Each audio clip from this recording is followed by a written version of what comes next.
Veja o que o Justiça para Todos de hoje traz para você. A AJUF contesta afirmações do presidente Lula. Candidatos à presidência da AJUF vão participar de um debate.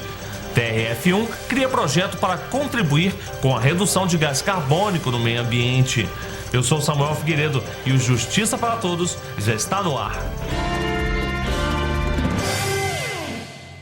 O presidente do Supremo Tribunal Federal, ministro Gilmar Mendes, recebeu o presidente da AJUF, Fernando Matos. O encontro foi no último dia 14, em Brasília. Esta foi a última reunião entre Fernando Matos, como presidente da AJUF, e o ministro Gilmar Mendes, como presidente do Supremo Tribunal Federal, já que os dois deixam os cargos em breve. Também participou da audiência o presidente da Associação Nacional dos Magistrados da Justiça do Trabalho, Luciano Ataide. Durante a audiência, Fernando e Luciano declararam apoio para a continuidade de projetos desenvolvidos pelo Conselho Nacional de Justiça, como o mutirão carcerário e o começar de novo, mesmo após o fim da gestão de cada um deles. Fernando Matos acredita que durante os 2 anos na presidência da AJUF, a relação com o presidente do STF e do CNJ, Gilmar Mendes, foi franca, leal e transparente. Nós tivemos momentos de desinteligência, de desentendimento, mas com o diálogo que sempre houve, o gabinete do ministro Gilmar sempre esteve aberto aos juízes federais, nós pudemos superar essas divergências e trabalhar juntos em diversos projetos estratégicos para o Poder Judiciário. Nós fornecemos cadastro de mais de 30 juízes federais para participarem do mutirão carcerário, não é? Nós temos colegas que auxiliaram e auxiliam ainda o ministro Gilmar. Então, a AJUF ela teve uma relação muito proveitosa, muito profícua e de muito diálogo com o ministro Gilmar, e isso é importante que seja reconhecido. Os 2 candidatos à presidência da AJUF vão participar de um debate que será exibido na próxima edição deste programa. As regras foram definidas pela Comissão Eleitoral da entidade. A AJUF, que tem sua sede em Brasília, foi criada em 1972 e conta hoje com cerca de 1.600 magistrados associados. As eleições à presidência da entidade ocorrem a cada 2 anos. Esta será a 14ª vez que a AJUF escolherá novos dirigentes. Gabriel de Jesus Tedesco Vedi, juiz substituto da 3ª Vara de Execuções Fiscais de Porto Alegre, e Solange Salgado da Silva Ramos de Vasconcelos, titular da 1ª Vara Federal da Seção Judiciária do Distrito Federal, concorrentes à presidência, vão participar de um debate. Os candidatos estarão frente a frente no dia 18 deste mês. A candidata Solange Vasconcelos, da chapa AJUF Unida, será a primeira a se apresentar. Já Gabriel Vedi, da chapa Muda AJUF, vai encerrar o debate. O programa será dividido em 2 blocos. No primeiro, cada candidato terá 1 minuto e meio para se apresentar.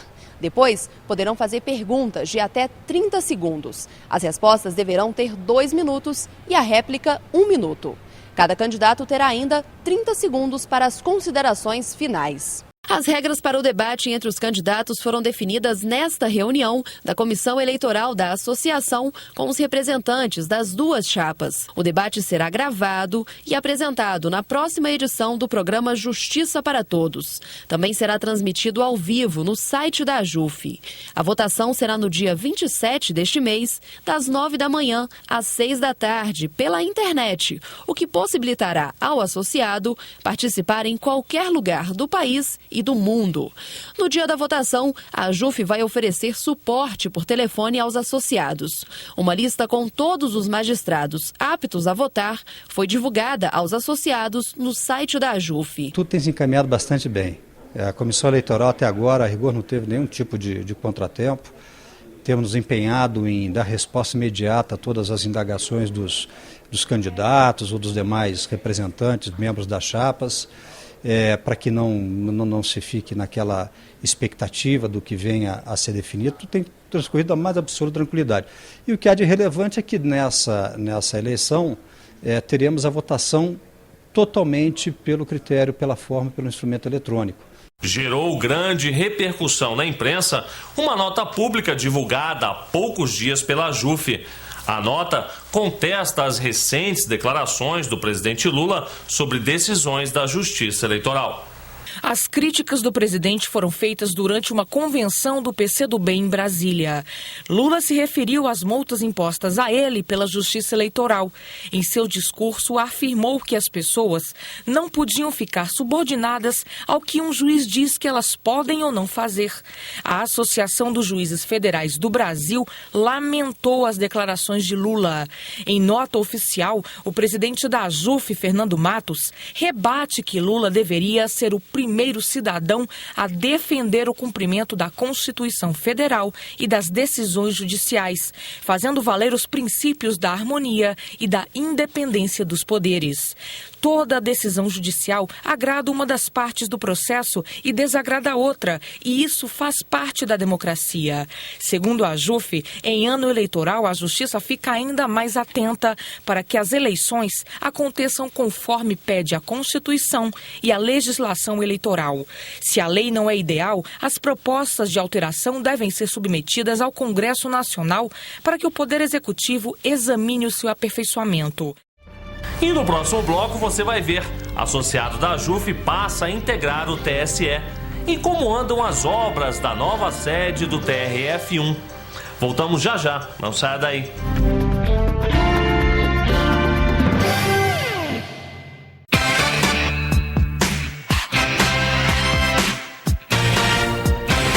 Hoje é dia de poupar, agora você pode depositar. Hoje é dia de poupança. Fique com a gente que você tá muito bem. Vem pra Caixa e tudo bem. Vem pra Caixa você também.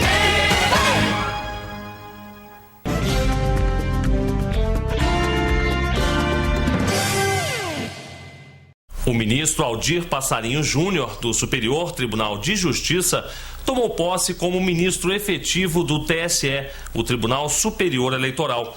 O magistrado é um antigo associado da AJUF.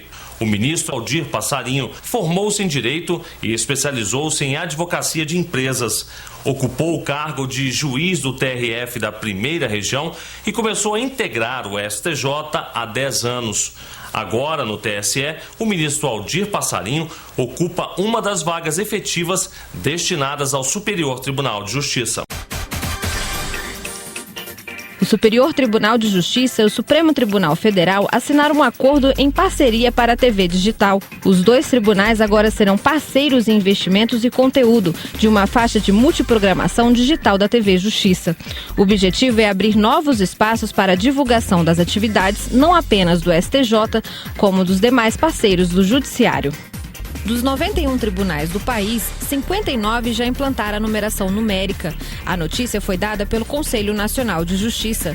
O objetivo do CNJ é padronizar os números dos processos e facilitar a identificação. Os tribunais tiveram um ano para se adequarem às mudanças. Com a migração, o processo ganhou um número único, desde o ingresso na comarca até a chegada ao Tribunal Superior. A alteração vale tanto para os novos processos quanto para aqueles que já estavam em tramitação. Grandes clubes de futebol podem participar do projeto Começar de Novo. Essa é a expectativa do CNJ. O programa foi criado pelo Conselho Nacional de Justiça para a ressocialização de presos, ex-presidiários e jovens em conflito com a lei. O projeto deve abrir 7.000 vagas para os ex-presidiários até o fim deste ano. Presidentes dos tribunais de justiça e os juízes das varas criminais de cada região vão discutir internamente as propostas de ações previstas no plano de gestão das varas criminais e de execução penal. Entre as medidas inclusas nos planos, que independem da aprovação do Congresso Nacional para entrarem em vigor, estão as resoluções normativas a serem editadas pelo próprio CNJ ou por outros órgãos do Judiciário. Por exemplo, a criação do Fundo Nacional de Segurança do Judiciário. A futura sede do TRF da Primeira Região está com as obras asseguradas. O Conselho Nacional de Justiça aprovou a manutenção do projeto original. O TRF1 comprovou que serão economizados mais de 100 milhões de reais até o final da construção. Mais espaço, mais conforto para o trabalho e menos gastos. A primeira etapa da obra da nova sede do TRF1 deve ficar pronta em 9 meses. Uma economia de mais de 15 milhões de reais. Hoje o TRF da Primeira Região ele tem 9 endereços aqui em Brasília. E só o custo estimado, aproximado de 11 milhões por ano. Além de todas as dificuldades de deslocamentos, né? Porque são 9 endereços, é muito difícil administrar isso, não se tem contatos, né? Isso tem um custo muito alto de manutenção, né? Para todas essas sedes. Então, essa é uma das razões. Além do que, os gabinetes dos desembargadores hoje já não atendem mais à necessidade, né? São estruturas antigas, né? Pequenas, apertado. Embora a gente esteja já com o processo digital, mas há um número muito grande de processos ainda em papel, que ocupa espaço, questão de higiene. Então, já não atende mais essa estrutura. A construção do subsolo foi retomada por causa de um termo de compromisso firmado em 2009 com o Conselho Nacional de Justiça para redução de custos. O projeto original tinha sido questionado pelo CNJ e pela Procuradoria-Geral da República, mas o tribunal comprovou que o preço da primeira parte é adequado e o espaço também, já que o prédio vai abrigar aproximadamente 3.000 funcionários, entre servidores, terceirizados e estagiário. Até o final da obra, previsto para 2013, vão ser economizados mais de 100 milhões de reais. E no próximo bloco você vai ver uma reportagem especial sobre um projeto do Judiciário para reduzir a emissão de gás carbônico e aumentar o oxigênio no Distrito Federal. Espere só um pouco, voltamos em instantes.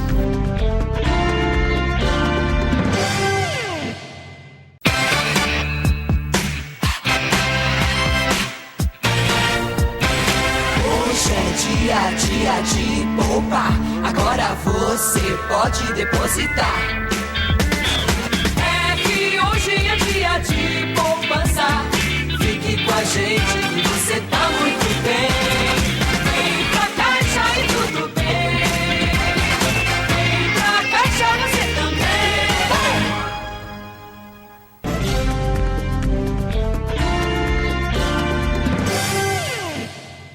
Justiça e meio ambiente. 700 mudas de árvores do Cerrado começaram a ser plantadas num parque ecológico do Distrito Federal. A ideia faz parte de um projeto do TRF da Primeira Região para contribuir com a redução de gás carbônico na atmosfera. A iniciativa acontece no mês em que a capital da República completa 50 anos. 50 anos, muita história para contar. Lembranças de uma capital recente, mas cheia de experiência. Uma cinquentona.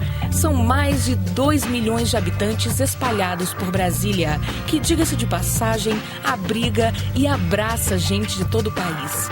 Sol forte, umidade que, quando aparece, vai embora tão rápido que deixa sempre o velho gosto de volta logo.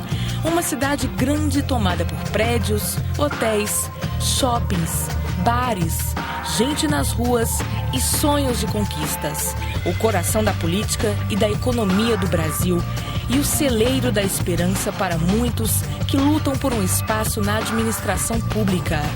O Verde Brasília, encontrado por aqui, no meio de todo esse cenário, faz da capital um mundo particular. O lugar desbravado no meio do país traçou seu destino com planejamento e qualidade de vida. Na época da criação de Brasília, Juscelino Kubitschek, inovador, convidou um imperador japonês para ajudá-lo na construção de parques que melhorassem o visual nas redondezas da nova cidade e trouxessem para cá a beleza necessária ao meio ambiente.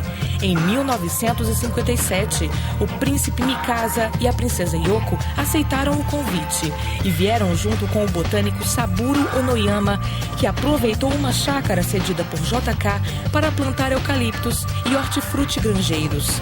O então presidente montou um dos parques mais belos do Distrito Federal. Em nada lembra a correria da cidade, a política, o trânsito e toda a movimentação da capital federal. O lugar, a 20 quilômetros do centro de Brasília, se transformou em um santuário ecológico. Abriga milhares de espécies de flores, árvores, animais.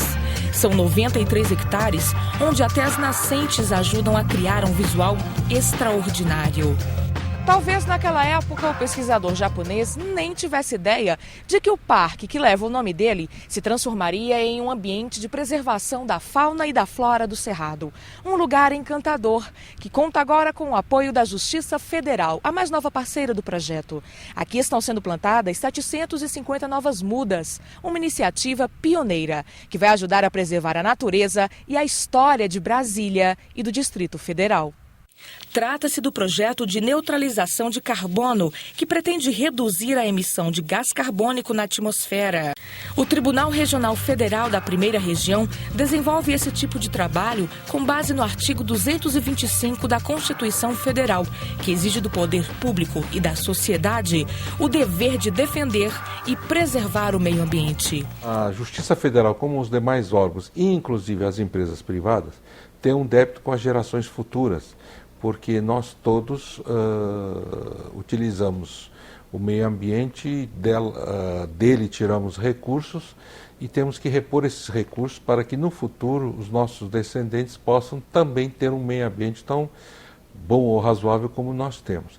Então, uma das fórmulas que foi encontrado no sistema dos órgãos públicos é a compensação carbono, ou seja, faz-se um cálculo científico e técnico para saber o quanto de carbono nós injetamos no meio ambiente e compensamos esse carbono com plantio de árvores para que essas árvores, absorvendo aquela quantidade de carbono que nós lançamos na atmosfera, nulifiquem os malefícios que causamos com a nossa atividade ao meio ambiente, apesar de ser, às vezes, necessária essa atividade. A Justiça Federal, se envolvendo com preservação do meio ambiente, primeiro está dando um exemplo para toda a comunidade, né, e para todos os órgãos também governamentais. A ideia também foi abraçada pela Associação Amigos do Futuro, que luta pela preservação do bioma originário do Planalto Central. Foi o grupo que ajudou o tribunal a adquirir as plantas. A Primeira Região hoje é a maior região de biodiversidade do planeta. Então, o compromisso de um tribunal que se coloque nessa linha de uma preservação, de estar antenado ao que está acontecendo em termos ambientais, é uma forma de a gente ter maiores medidas de decisões ambientais concretas, maiores medidas de atuação do judiciário frente às novas questões ambientais e uma consolidação da legislação ambiental brasileira. Sangra d'Água, Genipapo, Jatobá. A maioria das mudas está sendo plantada às margens das 14 nascentes do Parque Saburo Onoyama. Uma estratégia para ajudar na recuperação dos rios. Mas essa ação vai também deixar o ambiente ainda mais bonito. Um orgulho para quem trabalha aqui. Essa doação da Justiça veio ajudar demais aqui o parque. São 750 mudas que nós vamos recuperar algumas nascentes que estão precisando de recuperação, de preservação. Essa parceria ela é muito importante, ela é exemplar. Porque em meio ambiente não se trabalha sozinho. Na realidade, a questão ambiental, o meio ambiente é um patrimônio comum de todos. E é responsabilidade também comum do poder público e da sociedade preservar e manter esse patrimônio, que é a essência da vida. Nós pretendemos que outras organizações, tanto do Poder Judiciário como do Poder Legislativo, com a Câmara Legislativa do Distrito Federal, nós também já temos um trabalho em desenvolvimento, que adotem também essa iniciativa de plantar árvores para fazer a compensação das suas atividades que inevitavelmente causam algum tipo de poluição. As árvores, o clima e a tranquilidade inspiram Franciele. A estudante vem quase todos os dias para o parque com a certeza de que não há lugar melhor para a leitura de um bom livro. Em outro lugar é muito movimentado, aqui é bem calmo, sabe? É bom ler aqui. Nós fazemos parte da natureza, somos a natureza.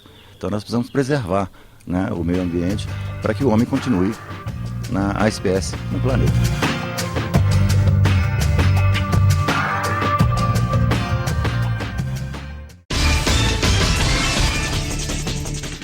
O Conselho da Justiça Federal aprovou por maioria do plenário a proposta que prevê a instalação de 230 varas federais durante 5 anos. 94 delas serão na primeira região, 25 na segunda região, 43 na terceira, 20 na quarta e as 48 varas restantes na quinta região. Para definir como seria a distribuição das varas, várias informações foram coletadas pelo CJF com o apoio da AJUF. Dados do Instituto Brasileiro de Geografia e Estatística, o IBGE, foram levados em consideração pelos técnicos da área de estatística do CJF. Foram analisadas a demanda processual, densidade populacional, índice de crescimento demográfico, produto interno bruto e distância de locais onde existe vara federal e as áreas de fronteiras consideradas estratégicas. Já o presidente do STJ e do CJF, ministro César Asfor Rocha, acredita que a aprovação da proposta representa uma vitória para o judiciário. Desde a instalação das varas, da criação das varas pelo Congresso Nacional, nós estamos discutindo, formamos uma comissão para fazer um estudo técnico rigoroso sobre a implantação dessas varas. E essa comissão foi formada por magistrados, por servidores do Conselho da Justiça Federal, para obedecer os critérios técnicos que foram estabelecidos pela própria lei. E assim nós procuramos fazer. Depois disso, nós tivemos reuniões ao longo dessa caminhada. Nós examinamos quase 1000 requerimentos, recebemos uma quantidade, mais de uma centena de juízes, de congressistas, de advogados, e o que nós pudemos ver é o seguinte: todas as reivindicações eram reivindicações procedentes, pertinentes, corretas, apenas que a quantidade de varas é insuficiente para a postulação da Justiça Federal. O presidente da AJUF, Fernando Matos, defende que um fator importante aprovado na reunião é a estruturação das turmas recursais, com reserva de 10% dos cargos efetivos de analista, técnicos e funções comissionadas. Essa foi uma emenda que foi feita pela AJUF, pelo Conselho da Justiça Federal, pela liderança do governo, pela Secretaria da Reforma do Poder Judiciário, para atender ao que é fundamental na Justiça Federal, que é a estrutura das turmas recursais dos juizados especiais federais. Fernando Matos acredita que a demanda por varas federais é maior que o número aprovado. Mesmo assim, a instalação de 230 novas instituições é muito importante. Nossas demandas são ilimitadas, né? Alguns membros do Conselho até brincam dizendo: não, nós precisaríamos de 5.000 varas federais para atender todas as demandas, mas nós só temos 230.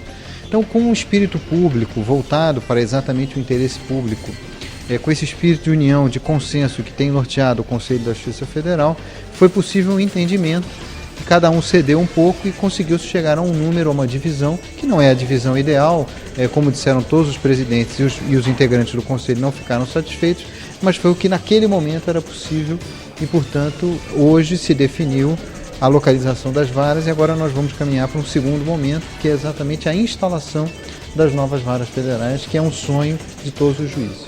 Na próxima edição, o Justiça para Todos vai apresentar o debate entre os dois candidatos à presidência da AJUF.